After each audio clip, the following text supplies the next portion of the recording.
vous avez dit que l'intelligence artificielle n'est pas intelligente. Oui, comment ça?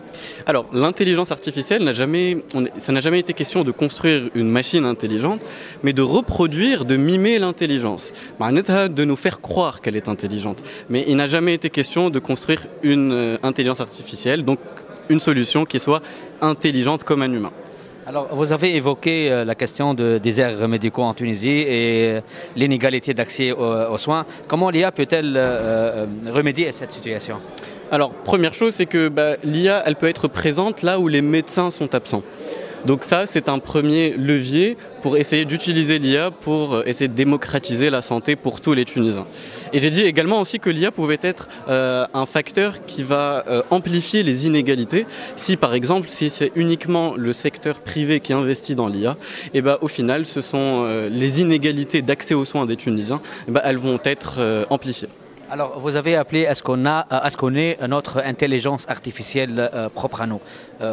Est-ce qu'on est réellement capable de le faire? Alors oui, et j'ai envie de dire, si la Tunisie n'est pas capable de le faire, qui en réalité est capable de le faire? Avec le nombre d'ingénieurs que nous avons, que nous formons, qui sont excellents et qui partent à l'étranger, oui, nous sommes en très bonne position et nous pouvons le faire. D'autant plus que nous avons aussi un début d'infrastructure Fitounes, on ne part pas de zéro. Donc oui, tout à fait, il nous faut développer nos propres solutions d'intelligence artificielle. Tout à fait, mais face au départ des cerveaux à l'étranger, qu'en est-il exactement? Qu'est-ce qu'on peut faire pour faire revenir ces cerveaux, quoi? Alors, pour travailler dans l'intelligence artificielle, c'est qu'on peut travailler à distance. Et donc, garder ce lien avec nos ingénieurs qui sont à l'étranger, essayer de les motiver, de leur proposer, même volontairement, de travailler sur des thématiques nationales. Et je suis sûr, et bien sûr, que tous les Tunisiens seront ravis de participer à ces initiatives. Il a dit qu'il faut qu'une stratégie nationale doit être mise en place, quoi. Tout à fait. Il faut mettre en place une stratégie nationale.